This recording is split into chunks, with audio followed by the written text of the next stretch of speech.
ధన్యవాదాలు అధ్యక్ష.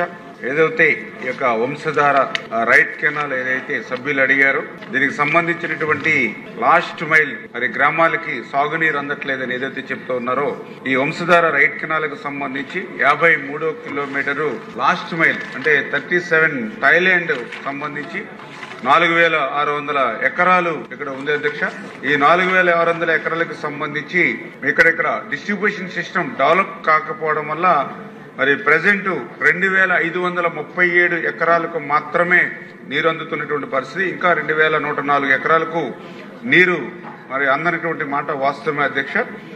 దీనిపైన గతంలో మరి ఈ యొక్క కూటమి ప్రభుత్వం అధికారంలోకి వచ్చిన తర్వాత మొన్న ఏప్రిల్ నెల 22వ తారీఖున శ్రీకాకుళం కలెక్టరేట్ లో జరిగినటువంటి రివ్యూ సమావేశంలో గౌరవ శాసనసభ్యులు కూడా ఆ రివ్యూ మీటింగ్ లో ఆ యొక్క సమస్యను కూడా మా దృష్టికి తీసుకొచ్చినటువంటి స్థితిలో మా ఇరిగేషన్ డిపార్ట్మెంట్ మీద కూడా దీని మీద ఒక రివ్యూ చేయడం జరిగింది. ఈ యొక్క పనులు 2011లో అప్పుడు చేసేటువంటి శ్రీనివాస కన్స్ట్రక్షన్స్ ఏదైతే ఏజెన్సీ ఉన్నాయో అప్పటి నుంచి కూడా ఈ పనులు నిలిపివేయడం వల్ల ఆ డిస్ట్రిబ్యూషన్ సిస్టమ్ లేక మరి వాళ్ళకి నీరు అందనటువంటి పరిస్థితి ఏదైతే ఉందో దాన్ని గమనించి ఆ రోజు ఏదైతే ఇరిగేషన్ అధికారులకు కూడా ఇన్స్ట్రక్షన్ ఇవ్వడం జరిగింది. ఈ యొక్క థాయిలాండ్ 37 థాయిలాండ్ ప్రాంతం ఏదైతే ఉందో గౌరవ శాసనసభ్యులు అడిగినట్లుగా మొదటి 3 కిలోమీటర్లు ఏదైతే లైనింగ్ 0 to 3 కిలోమీటర్స్, అదేవిధంగా ఓటీలు ఒక 8, స్ట్రక్చర్స్ ఒక 2 ఇవన్నీ కూడా నిర్మాణం చేయడానికి ఒక మరి 10 కోట్ల రూపాయల వరకు కూడా ఎస్టిమేట్ కూడా తయారు చేయడం నిర్దేశించిందా. అయితే ఏదైతే ఈ యొక్క పాత ఏజెన్సీ ఎవరైతే ఉన్నారో దీన్ని ప్రీ క్లోజ్ చేసిన తర్వాత మరి ఈ యొక్క ఎస్టిమేషన్లు మళ్ళీ శాంక్షన్ చేసి ఇవ్వాలి కాబట్టి అధికారులకు కూడా ఏదైతే ఆ ఏజెన్సీని ప్రీ క్లోజ్ చేసి తొందరలోనే ఈ ఎస్టిమేషన్ శాంక్షన్ చేసి ఏదైతే థాయిలాండ్ ప్రాంతానికి ఏదైతే మరి పూర్తిగా 11 గ్రామాలకు కూడా ఆ సాగునీరు అందించేటువంటి బాధ్యత కూడా మరి తీసుకుంటామని చెప్పి కూడా మీ ద్వారా ఈ సందర్భంగా తెలియజేసుకుంటూ ఖచ్చితంగా ఉత్తరాంధ్రకి ఎప్పుడు కూడా ఈ ప్రభుత్వం ప్రయారిటీ.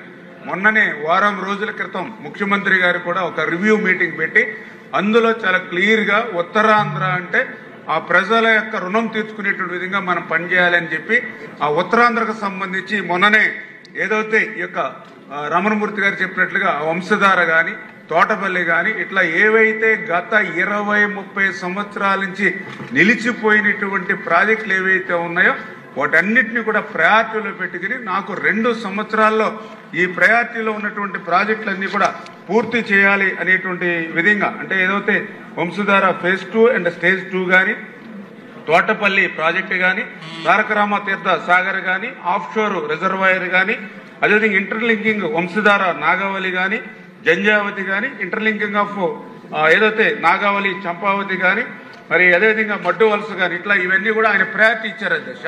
ప్రయారిటీ అవడమే కాదు 2 years మాకు టైం ఇచ్చి ఈ 2,000 కోట్ల రూపాయలు అంటే దగ్గర పూర్తి చేయాలంటే 2,400 కోట్ల రూపాయల వరకు అవుతుంది. ఇది మొదటి సంవత్సరం 1,000-1,200 కోట్లు, నెక్స్ట్ ఇయర్ ఒక 1,000 కోట్లు పెట్టి ఈ 2,000 కోట్ల రూపాయలు ఉత్తరాంధ్రకు పెట్టి ఒక 2 years లోపల 20-30 సంవత్సరాల నుంచి నిలిచిపోయిన పనులన్నీ కూడా పూర్తి చేయాలని ముఖ్యమంత్రి గారు కూడా మరి ఆదేశించడం జరిగిందని చెప్పేసి కూడా మరి తెలియజేసుకున్నాం. అదేవిధంగా ఎర్రమండలం లిఫ్ట్ స్కీమ్ కూడా ఉంది అధ్యక్ష. ఇందులో ఖచ్చితంగా ఆ ప్రయారిటీ ప్రకారం 2 years మేము టైం బాండ్ పెట్టుకున్నాం. మొన్న మీరు చూసారు ఏదైతే అందరినేవా ఎప్పుడో 30-40 సంవత్సరాలు నుండి ఉండిపోయినటువంటి అందరినేవాని మన చంద్రబాబు నాయుడు గారి చేతుల మీదుగా మొదటి సంవత్సరాలు ఎట్లా పూర్తి చేస్తామో అదేవిధంగా ఉత్తరాంధ్రకు సంబంధించినటువంటి ప్రాజెక్టులన్నీ కూడా క్లియర్ చేస్తాం. అదేవిధంగా ఉత్తరాంధ్రకు ఏదైతే పోలవరం లెఫ్ట్ మెయిన్ కెనాల్ కూడా ఎందుకంటే మీకు తెలుసు అది కూడా గత 5 సంవత్సరాల పనులు ఒక్క రూపాయి పని కూడా చేయాల, ఒక కర్బస్తా సిమెంట్ చేయాల. కానీ ఈ సంవత్సరం 1,200 కోట్ల రూపాయలు పెట్టి అనకాపల్లి వరకు కూడా నీరు తీసుకెళ్లేటువంటి విధంగా ఉత్తరాంధ్రకు కూడా ప్రయోజనాలు చేకూర్చే విధంగా పనిచేస్తున్నాం అధ్యక్ష.